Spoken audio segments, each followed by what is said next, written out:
Are you ready to cast the pod? I was born ready. Okay, well, off we go. Perfect cast. Oh, that was a good one. Reeler in, slow. Yep. Got a bite. Here we go. Ooh. Oh, tugging a bit. There it is. What is it? Oh, okay, I got it. What have we got? It's the Hypotheticals podcast. Well, I'm Adriano. I'm Andy. Let's begin.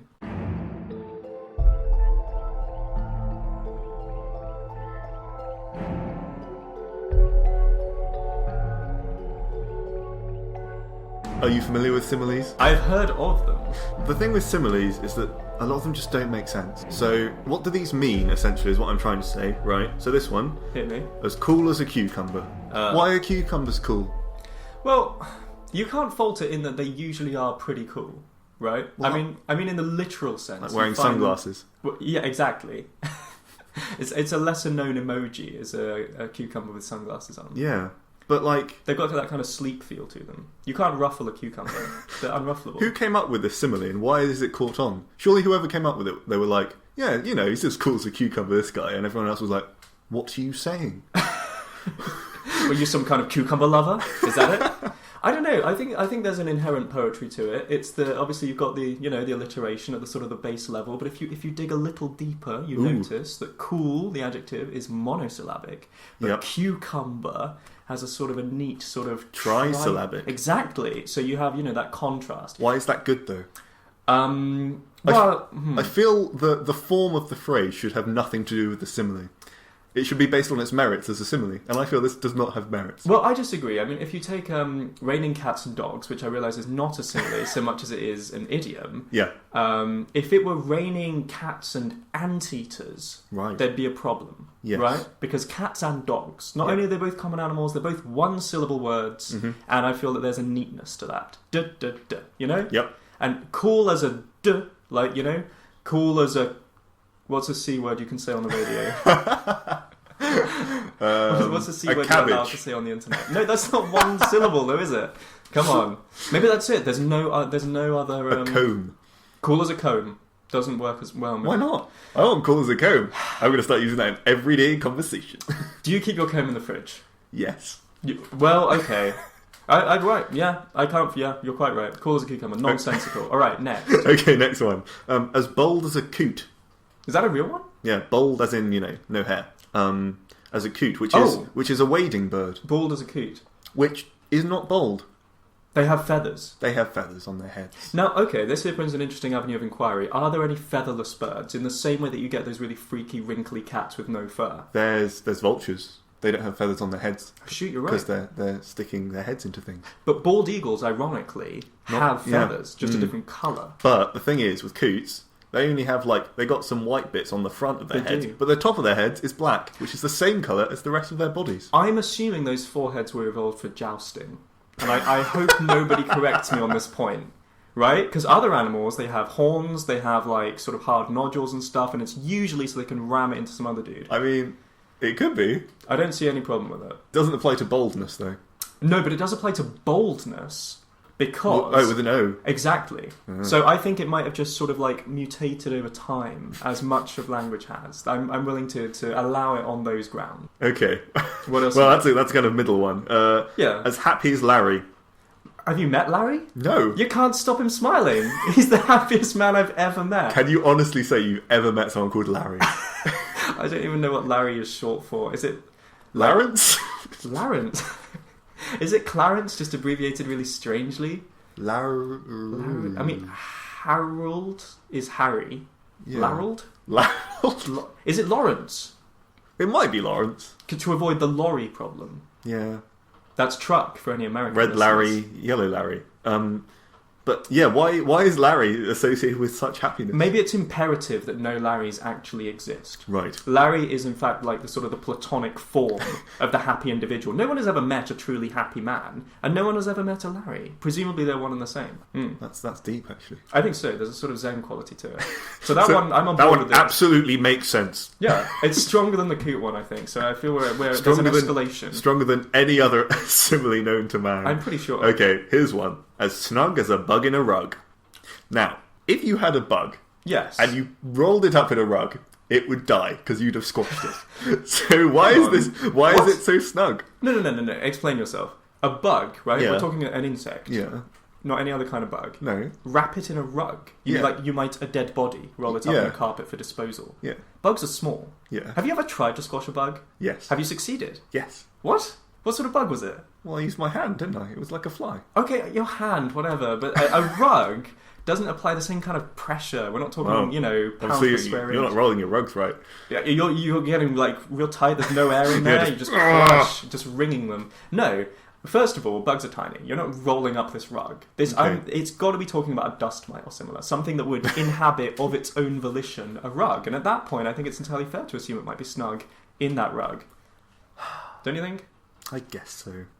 Okay, we'll finish off the similes. I think we've learned a lot. Wise as an owl. That one I do have a problem with. But tell me your problem. Well, owls aren't wise, are they? Not in any way. If they were a D&D character in Dungeons and Dragons, their wisdom would be quite low. Maybe a 6. That's a minus 2. That's a strong point. Yeah. I think you're absolutely right. Yeah. Do NPC animals have wisdom scores? Yes, they do. Oh. They do. But owls, right? Even in fiction, Winnie the Pooh, that owl is stupid. He likes to think he's wise, but he's quite dumb. That is true. Now, I don't know whether you can take Winnie the Pooh as sort of conclusive evidence. I take Winnie the Pooh as gospel. Yeah? In my daily life. So all donkeys have detachable tails. Yep. Rabbits love organising things. Mm-hmm. Kangaroos are indigenous to the deciduous forests of Britain. Yep. And do bears love honey, or is that entirely from Winnie the Pooh? Do they do the thing where they stick their paw in a tree and pull out delicious honey? I don't know. I hope not. Maybe they do. Almost. But Maybe they are carnivores, so you'd expect them not to. But no, maybe there's bears rolling in honey somewhere. We should look that up before next episode. I'm sure people are dying to know. Well, I know I am. And also I need to find out how many people are actually called Larry and how I can avoid them.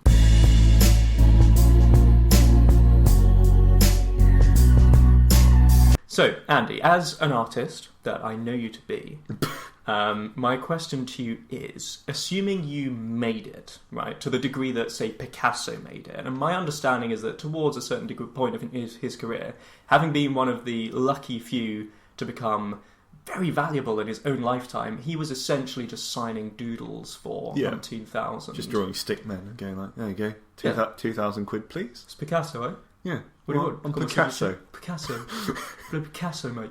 Yeah. Anyway, so assuming you got to that stage, as an artist or as the curator of art exhibitions or as a stylist, as a musician, whatever, how would you actively mess with your public and critics? What I would do is I would have, an art exhibition, which is an empty room, and there's nothing in it, and you walk in and you walk around, but as you go out, you take a ticket.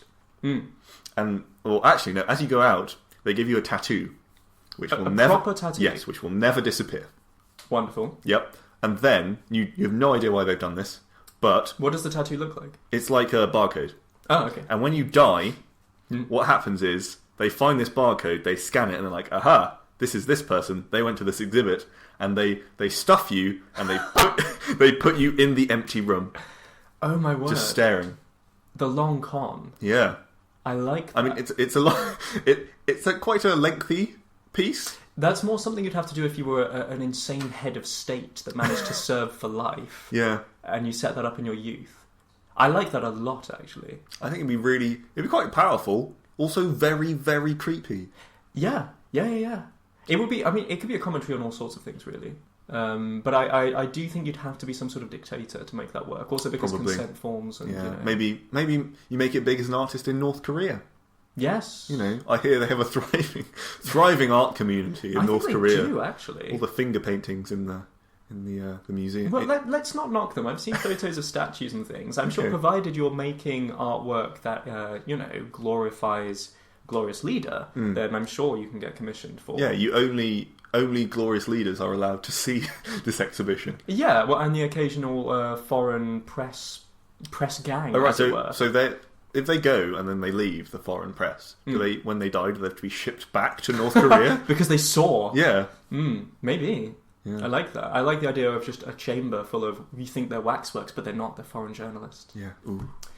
Didn't they do an exhibition actually where it was like foreign prisoners or something? I don't know where they got these corpses, What? but they flayed them essentially. It was people preserved with a sort of what was it called, bodyworks or something. There was some special preservation technique that sort of plasticified these corpses, and it was a semi-educational thing to sort of show what the muscles and everything of the human body actually look They like. just, like laminated them? Well, they weren't flat. They're like statues, like posed. 3D laminated. Yeah, won't yeah. fit through the laminator. I assume they had to make special ones. Stephen, get a 3D laminator now. This flayed man won't fit. Well, yeah. Well, something that's like that. grim. A little. Well, I have something. I like the empty room idea. If you took it in a slightly less dark and a bit less long-term direction, but I like the idea of making the spectators themselves the exhibit. So I have another idea for you here. What if you have an exhibit room, right? And it's what is it? It's people queue outside. It's like a nightclub. You have bouncers on the door, as it were, your concierges, whatever, and it's a sort of a one-in, one-out scenario. So only a very few people are allowed in at any one time, and everyone else queues for at least half an hour before they get in.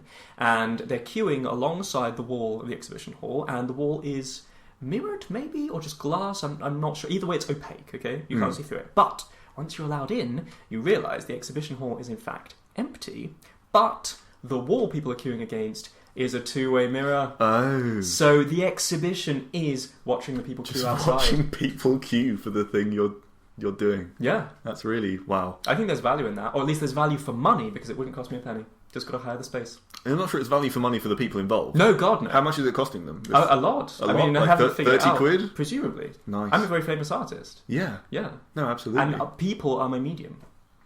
That's very... The canvas. That is very arty. I can see that being a thing. Someone's going to good, steal isn't that it? now. Well, they shouldn't. It's trademark me. Trademark me. Exactly. I'm sorry, sir.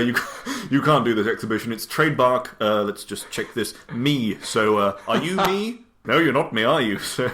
Well, exactly. And I have this as an audio record of the fact that I had that idea, no touching. As we all know, ideas can be copyrighted. They can't. They can't be copyrighted. But anyway. Don't disabuse me of this notion. All right, listen, here's another one, right? Empty exhibition hall. It's just a warehouse. And it's just you in the middle, and you spend a week there. Okay? People can come in at any point during this week, potentially day or night. Yeah. You probably have a sort of like a cordoned off zone in the middle that you exist in, and people can just come in and look around. For the moment, it's just empty. It's just you, some lights, like a power socket. You've got a laptop plugged in. Whatever necessaries. Maybe you have a little cubicle, like toilets. I don't know, whatever. But you're going to subsist there for a week. But you have nothing except this laptop, and you order things off Amazon Prime. Okay. And that's it. It's you living for a week and occasionally realising, I wish I could make noodles or something. I'm going to order a kettle. Right? But then you don't have running water, so you also need to order, like... Bottles of water? I'm sure Amazon deliver that. Yeah, no, definitely. So it's an exploration of commercialism, consumerism, this whole sort of... Yeah, also, new all of the culture. packaging will just, like, accumulate around you. Piles. Piles of junk. Yeah. And then it's up to you. Do you order a bed and build it? Yeah. Or do you construct a box fort and live in that? You know? Do the people who pay to come and see, do they join you? Do they take their own box? Do you let them? It's this whole evolving art space. I think it would say a lot. Yeah. No, that's a good one. Isn't it? Very arty. I'm very and pleased with also manages to say kind of nothing at the same time, which I think is very important That's for art. the ultimate goal. And I'll tell you what, even better... You can only use the money that has so far been spent on tickets to come in to buy things on Amazon, right? So there's a chance you might die. Yes, and that makes it so much more real.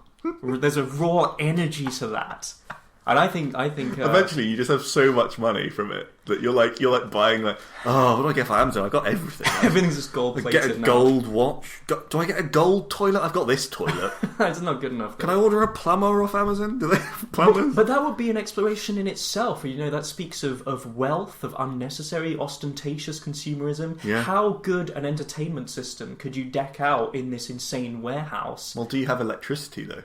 Do you have to buy a generator off Amazon? Can you order electricians off Amazon? They just come in a box themselves. You get flat packs. Wait, flat pack? You've got to assemble your electrician yourself? Let's screw their head on? I don't know. It depends. I really don't know. Well, you've got power sockets, I think, because you need the laptop to order stuff to start with. Yeah. Or maybe you just begin with a phone. You have to order off the phone, but you need to order a charger. Is like the first thing you buy. Yeah. You're literally just pushed in holding a phone. Yeah. And that's it. Go. Wow. Yeah. Maybe there's an electric hookup in the wall, but you don't even have proper sockets. You could order those. You could make it quite. You could forget the toilet even. You have nothing. You order a porta potty. Right. It's only a week. You can do it. Pretty sure. Yeah, I can do it. Yeah. Or you just kind of hide it amongst all the junk, all the cardboard boxes. I like the idea of... Oh, I see. Not hiding a toilet. No. Your waste. Yes. I see. Well, yeah, what are the boxes for, after all? Yeah. I like it. Sort of a modern-day Castaway. Not on an island, but right at the very centre of this consumerist network. Yeah. I think there's Well, much that beats my next idea. Which was just... You go round like all of... So it's like a big vat. Just a huge empty vat. Okay. And it's kind of got lots of different levels around the outside which you can kind of sit on. And again, it's where the artist themselves is in it. So like a SeaWorld, if you drained a SeaWorld pool, a sort of amphitheatre with a pond in the middle. Yeah, but with lots of layered steps, which on the inside of the pool itself, so that the person inside can sit on them. Oh, I see. Right. And what you do is you just kind of go round all of the clubs in your local area. Nightclubs? Yeah. Okay. And you collect every, bit of drink which no one drank. My word. In cups and stuff. And you just pour it in. So it gradually fills up. Is the performer at the bottom of this space in the pool? So, for example, it's a constant thing. So every morning, they wake up and it's closer to them. Because they have to sleep on one of these ledges. But it's filled up overnight. Oh, so other people are coming and filling it? Yeah. I see. Yes. Now that to me speaks of alcoholism. It speaks of a problem that you're waste trying culture, to edge away again. from. Exactly. That is the dirtiest of pints. Oh my god! Yeah. At the end, he has to drink all of it. Right. Yeah. As a forfeit. Well, all 200 gallons. Dirty pint. Once he's up to the final level of this amphitheatre, he plays a game of spin the bottle. What if, right? You know, Ring of Fire. Oh, involving cards. Yeah. Yeah. Well, there's a version of I can't remember what the drinking game is called, but it's where you balance a ring of cards around the top of a glass. No way. So you have lots and lots of giant cards, and as he gets further and further up, he's more and more likely to knock one off. Oh my! And when he does, he has to get a glass and drink it. Oh, that's making me feel sick just thinking about it. I'm also feeling a bit sick now. I feel like if I were to do it though, I'd probably swim in it.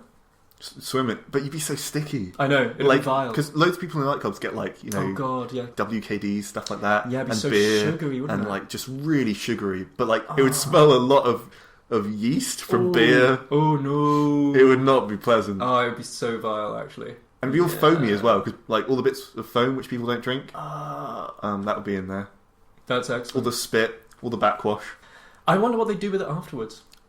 Well, they drink it, wouldn't they? I forgot. That's right. The waste disposal occurs within the artist. They have a special deal with the nightclubs where they pump it all back. This was yours. You're just gonna. So it's they just put on a special draft ale, and see how it sells. Man, some people have standards low enough. So there we are. Well, I'm not done. I'm going to take it in a slightly less disgusting direction. Okay. Let's talk fashion. Mm-hmm. Okay, let's talk catwalk, conceptual high fashion. Okay, the weird stuff. It's my dream one day to become a stylist so renowned that I can afford to put on an exhibition of models wearing outfits made largely or entirely of live animals. Right. Yeah. How? Think about it. How is this going to work? It works on so many levels, my friend. So it's easy enough to wear a snake as a necklace. Oh, yeah, easy. I do it all the time. There are some very friendly snakes. Yeah, if you own a snake, which you don't, but if you did, and it's not a constrictor one, or, a friendly pet snake. Friendly neighbourhood snake. Yeah, you get those, and they like to coil around stuff, tree branches and stuff. Your model is the tree branch. Right. And she'd show that in her, in her strut. So is it lots of little snakes, or is it one huge boa constrictor? Well, I think you'd start off with them actually wearing clothes, right? And wearing the animals as sort of accessories. And then every so often you'd intersperse, so you'd have a model wearing a dress or whatever, maybe a snakeskin style dress, depending on how tasteless you're feeling. And then she's wearing an actual snake as a necklace, and maybe small ones as bracelets, I don't know. Okay. But then you escalate it, so after a little while you bring in a model, she's just been dipped in honey, and she's covered in bees. That's a torture technique. Covered in bees. But she's fine. She consented to this, and she's probably wearing a mask or whatever to stop them going in her face. Yeah. I'm assuming she's female. It doesn't matter. Yeah. The bees don't care. But they are covering her or him. So it's like, when people have bee beards. Right. It's like that. But all just over. your whole body. Yeah, just coat. If they want to wear a leotard under that, You might need to screen for allergies before you do this. I mean, I've no doubt, but I'd have staff taking care of that sort of thing. As the artist, the mastermind behind this, I would be concerned with. How do you get the bees off them at the end? Is there some sort of anti-honey you could dip them in? Anti-honey? It's not like anti-venom. Well, I don't know. Perhaps you have an even greater pile of honey with which you lure the bees away. Bees like honey, right? Yeah, but I don't think bees have a sense of quantity. They're not going to go, I've got some honey here, but look over there, there's more honey. Okay, but you can control... Well, then you have Unless two they options. just step in a bath and you just kill hundreds and hundreds and hundreds of bees. No. This would be a largely humane Unless you scrape the bees off? No, I think you'd either wait for them to get bored, which they would eventually. Do bees get bored? Well, they go away, don't they? I don't know. You've just stuck them to this woman. But they have a concept. It's not easy to get off. Like, insects struggle to get off sticky things. It's why flypaper exists. And you've just stuck them in this honey. Honey, though, bees are used to dealing with honey. The bees are not stuck on. The bees are free to... But maybe this person is not covered in honey, they're covered in nectar. They're covered in something bees like. Such that the bees simply swarm on them for a couple of minutes. Maybe what you do is you release loads of wasps and the bees all fly off. I think that's the perfect solution. And then all the wasps go and eat them instead. Listen, we'll cross that bridge when we come to it. The point is, you could also wear ferrets. They go into a sort of a dead sleep where for a good, I think, at least 45 minutes, they are completely insensitive to everything. You could just drape one around your neck, like an ermine collar, but a lot of these are very neck-based. Well, I'm concerned about the privacy of these individuals. Well, like I said, this could go in the early phase where they're still wearing clothes and stuff. Okay. And as you build up, I mean, you could conceivably dress a model in an outfit. A tiger. Well, we're getting to that. What? You could dress them in an outfit made of rotting meat, take Lady Gaga to the next level, and then just cover them in flies. Great. Or maggots. That's nice. Well, nice isn't the point, man. This is art, okay? We're trying to send a message. Sorry, I forgot. Yeah, art. Yeah. Exactly. It's good, isn't it? It is. What else could you do? Colourful birds, sort of. You can train. Colourful birds? Yes, you can train parrots to sit on people's shoulders. No, just stick them on with honey. Stick everything on with honey. You can't. Why stop at yourself. honey? Just never look just back. super glue some live animals on. This is humane. I'm telling you. Is it? Yeah. And do you want to know what the pièce de résistance is? Okay. Okay. You wheel in a fish tank, a large fish tank. Yeah. Inside it, a single great white shark. Right. Which contains the model. Therefore, the model is technically wearing the shark.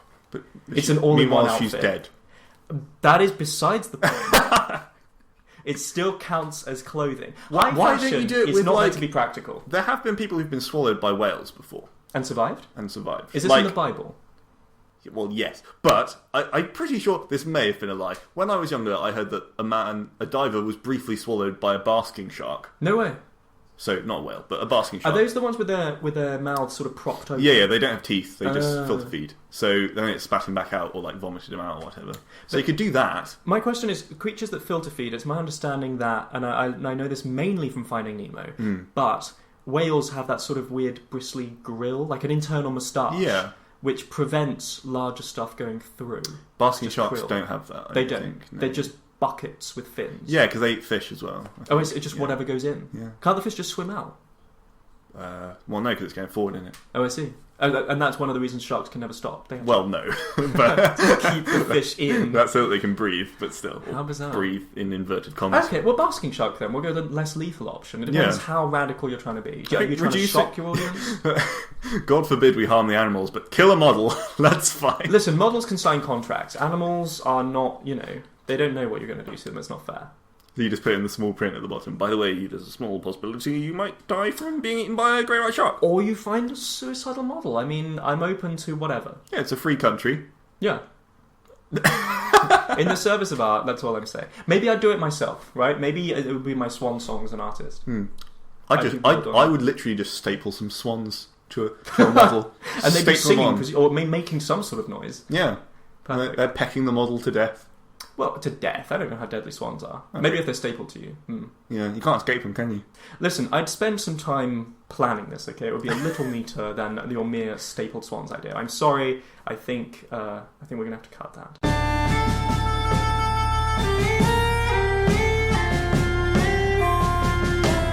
Human beings are essentially bags of chemicals, right? And we pay money and invest a lot of time and energy into this industry of watching highly trained bags of chemicals become as big and strong and dexterous and athletic as they possibly can, and then we make them compete to see who the strongest, best bag of chemicals is. But sometimes they take chemicals, and I'm referring to performance-enhancing drugs, that make them too strong. And they explode. Well, no, but we see it as cheating, right? Because they're too good now. They have an unfair advantage. Yeah. And you can take that in a couple of directions. You either just ban all drugs, as it seems we've done, or you level the playing field and say, guys, just do what you want, you know?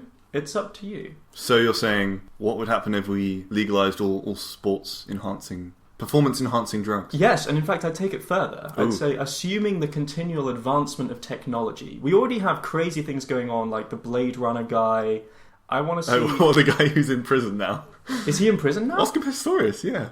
Oh, that was him? He shot his wife. Oh, my word. I didn't know they were the same person. I always thought of him as just the Blade Runner guy. Maybe he's not, the most moral example, but I think he still illustrates also, the point. not from the film Blade Runner. Not that guy. Regrettably, no, that was different. But, they had replicants there. And I'm thinking bionics, I'm thinking cyborgs, I'm thinking transhumanism. Like, if you just legalized all modifications, what sort of crazy sports events would you like to see in this hypothetical future? Wow. Gosh. What would I like? Have you got any ideas? I contend that I'm gonna ruffle some feathers. I don't enjoy football. It's the world's most popular sport, but I find it a very dull 90 minutes. Not a big sports fan, but I believe I would enjoy football more if there were more traps. It concerns me that it is too simple, to be quite honest. These are very, they're highly trained athletes and they're very highly paid. And I think they could contend with some holes with water in, some hedges to jump, but really high, because they're bionically enhanced. They would be, yeah. You'd have to escalate it. Yeah. What if you made the arena like a sphere, and they have like magnets in their feet, which you've kind of sewn in, and they just run around? I think there was a sport like that in a Final Fantasy game. I think, like some sort of hoverball game. Yeah, I'm on board. I say keep them on their toes. I want no two sports tournaments to ever be the same, right? Because tennis players know how different, court surfaces react with the ball. And it's too samey. Back and forth, we know how it's going to go. Maybe this guy wins, maybe the other guy does. I don't know. But none of them get devoured by anything. Yeah. None of them are ever, assaulted by the net. And I think these are missed opportunities. So you want a living net?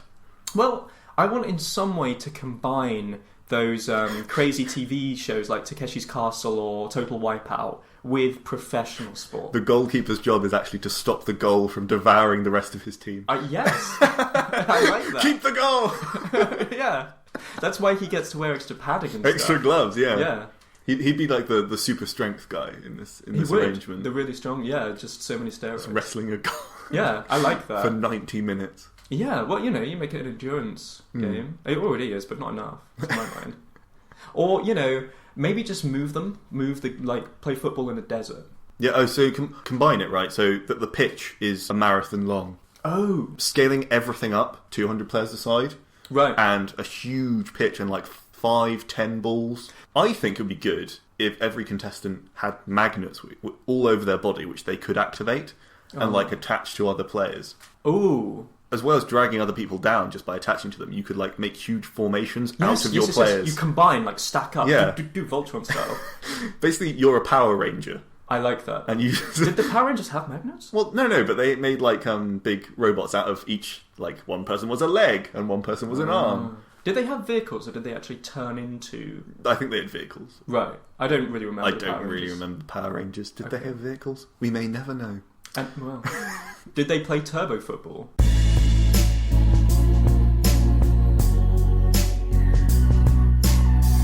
If an alien race somehow makes its way to Earth and lands tomorrow, let's say it's a friendly alien race for the time being, lands on Earth tomorrow, would they be pro or anti-Brexit? That's a very good question. And honestly, I'm surprised and a little appalled that it hasn't been discussed more. I think it's a major issue.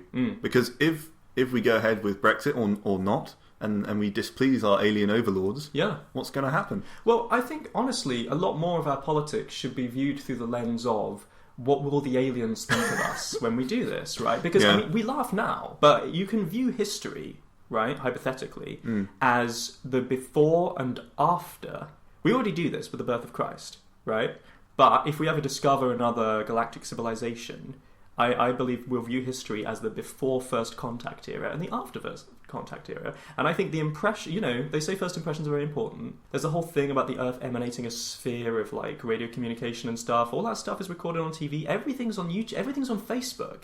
The aliens will know everything about us. And I think it's very important, in the same way that you tailor your Facebook profile for potential future employers, our Earth and politics will determine whether these aliens decide to just exterminate us or welcome us into the galactic their fold. first exposure to humanity will be watching cat videos and men being kicked in the balls repeatedly on YouTube. That's right. Which I think is a good way to get to know humanity. Football in the groin, just like that Simpsons episode. We're unabashedly, you know, aware of our own propensity. We're doubling down exactly. on crudeness. Okay, if they were friendly, they'd probably be for it. Because like, oh, well, you're used to kind of pan-galactic associations. You don't want to be pulling out of the pan-galactic associations. Do you remember when Vorb 7 pulled out? Oh, it was a crisis, economic collapse. Economic collapse for everyone. The immigrant crisis. Yeah, all of those fellations going over there. That sounds a bit rude. It does a bit.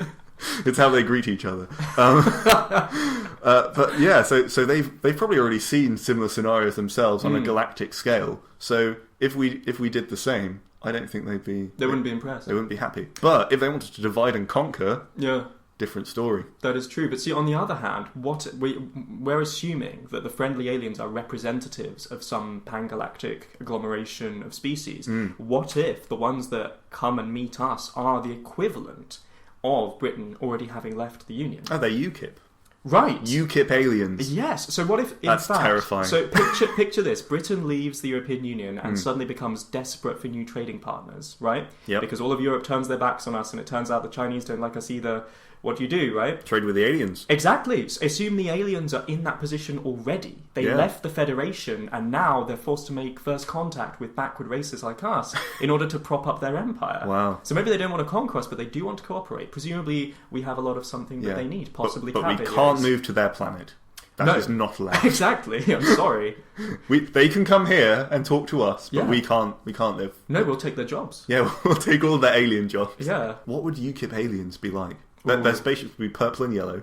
Yeah. But would they even come over to say hi? Probably not. I don't really know how UKIP operates, I'll be honest. No. But presumably they want to just be independent, doing their own thing.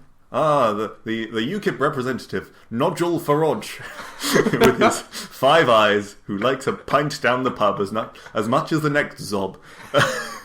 A pub with a sign outside that says, "Don't be a traitor. Yes. Vote alien Brexit." We went for a little walk in a place near Bath, where we live, the other day. And that's a city. For anyone not in the UK, Bath is a city, not simply a bathroom accessory in which we dwell. So we found this pub, and we were going to go in. It's like, oh, it's quite thirsty. And then we saw outside a sign which simply said, "Don't be a traitor, vote Brexit." And it wasn't a sign they'd bought. It had been manually chalked onto their sort of A-frame sign. Yeah, and that made me not want to buy a drink. Yeah. Because I don't really like being called a traitor. This free referendum in which everyone is encouraged to vote. You can only vote one way or you're guilty of treason. Treason. Everyone's... whichever side wins, everyone that voted for the other side, secretly, they're going to kill. Well, yeah. Is treason still one of the few crimes you can actually be executed for in this country? No, but UKIP would bring it back. Oh, okay. If they won. Yeah, everyone else would just be, I don't know, thrown in the sea. Now, we're not going to kill you, but we are going to forcibly expel you from our island nation. It's up to you what you do once you're in the ocean. It's not up to us, but you cannot come back. I'm sorry. If you can swim back the 5 miles with strong tidal forces, then you can come back in. Or swim to France, really. I mean, they're a bit more accommodating. I think France would be very welcoming to UKIP supporters. No doubt. Well, no, but the UKIP supporters wouldn't be thrown in the sea. Well, this is no. This is if the EU Remain campaign wins. Oh, I'm confused. Right, okay. Everyone's just a murderous fascist at this stage. Yeah, understood. Yeah. Even the lefties. That's how deeply our country has been divided by this. Exactly. I once...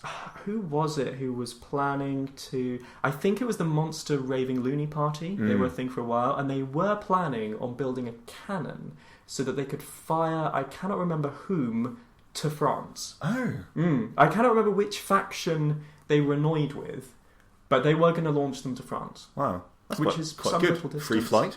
Right. It's Yeah. much more efficient than the tunnel, presumably. Yeah. Why haven't we introduced cannons everywhere as modes of transport? Well, it works for fish. Salmon cannons are a real thing because they discovered only after they built tens of thousands of dams all the way across the United States that, in fact, fish migration is important upstream, and dams get in the way of that. But not downstream. That'd be ridiculous. Nothing moves downstream. But they can't knock dams down at this point, obviously. So what they do is they have these sort of vacuum pipes that suck salmon in at one end, the lower end, and then whoosh, sort of launch them up the length of the dam and fire them into the river Their at the enemies. I like the idea that they could be weaponized in time of need. Yeah, in times of war, if the US is, or any country which has these, is ever invaded, they will turn the cannons towards the advancing tanks, which will be pelted by fish. It means technically you have a defense in both directions, because if the enemy approaches from downstream, you simply destroy the dam and wash them out to sea. And if they approach from upstream, you merely reorient the salmon cannon. How did we get here from aliens? It's not aliens? important. Well, at this point, we're talking about defense against unfriendly aliens. Oh, right, so we're firing fish at them. Well, whatever we've got, really. I think we can take it as read their technology would be superior unless they arrived on an asteroid or something. And Yeah, I doubt they'd make we're going to that. fire our missiles at them, but just to be sure, we'll fire the fish as well. Well, we're going to run out of missiles. You have to think ahead. That's all I'm saying. That applies to our politics. That applies to our fish. So we're setting up a new party, which is going to throw all of UKIP in the sea and also fire fish at the aliens. It's very aquatic. We can try and get Aquaman to be our leader. Is he real? I mean, I don't know, but it worked in 1984. They had a fictional head of the party. Oh, yeah. He did very well. That's true. Yeah, Big Brother. And then it can later go on to form a really good reality TV show, which everyone watches. And A fish-based TV show. yeah, Aquaman instead of Big Brother. Exactly. And it's the same as a reality TV show, but you throw everyone in a tank of water and then you seal the top. Do you know, I would not be opposed to doing that with participants on reality TV shows, to be quite honest. I think if it was just exactly the same as Big Brother, but it's just filled with water. Yeah, everything's beanbags and, whatever. They're Yeah. having the same sort of sex scandals, etc., but everything's just underwater. Nothing works. The loo doesn't flush because everything is full of water. That's unpleasant. And there's a beautiful irony to talking about that in a house where we have actually had to shut off our own water. Yeah, so we're currently talking in our living room where... From the bath. From the bath. We're talking in the living room where behind us is a cupboard, which I woke up the morning of a job interview and I noticed that this cupboard was full of water and everything in it was drenched. So I had to kind of I had to actually dry out the ironing board with an iron before I used it. That's such a wonderful image. Before a job interview, it's like the intro credits of one of those comedy disaster films in which everything goes wrong. I can picture Mr. Bean having to dry out his ironing board with an iron. Yeah, but long story short, not short story long. Well, where we're going, pipes leaking, getting worse, so we had to turn off the water to our house. So we have now got pots outside filling with rainwater. And I, for one, feel closer to the earth. I do too. Collecting resources the way our forefathers did. Yeah, with pans outside and And going outside for a wee. Yeah. We haven't got to the other stage yet. The number twos are still elusive, and we have yet to decide what will happen. In much the same way that our country has yet to decide what direction it will take. I think the two situations are... Yeah, and what opinion would aliens have of us peeing outside when our water's turned off? They might see it as barbaric. Would they be pro or anti turn off the water?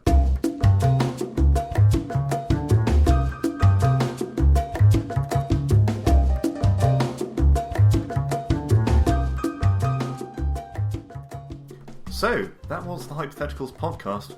Adriano, what do you think? Well, Andy, I'm not sure, to be honest. Might be worth throwing that one back in. Yeah, it's a bit of a runty fish. It's a bit misshapen. A fish out of water. You could say that. Yeah, just looking at it now, and it's all like mangled, covered in honey. It appears to be. It looks a bit alien to me. Yeah, maybe it would vote UKIP. It's possible. I don't know. Looks kind of like a Larry to me. Oh no, we can't be having that. We cannot. Toss it back. Toss it back. Okay, here it goes. Bye, Larry.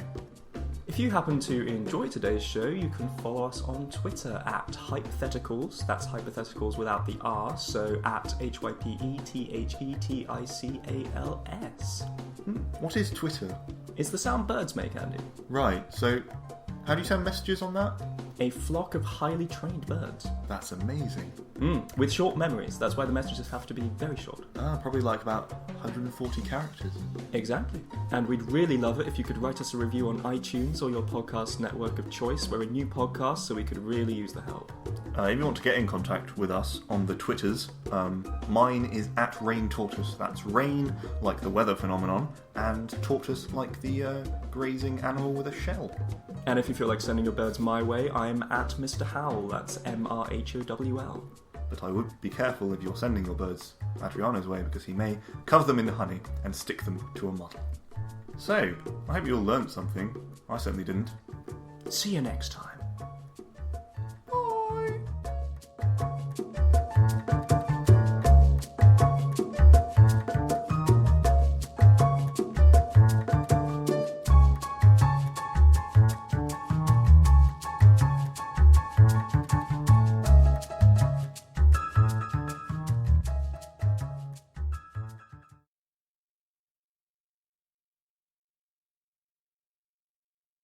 And your vote matters. Please use it on June 23rd. To vote aliens. They'll be on the poll. Never fear.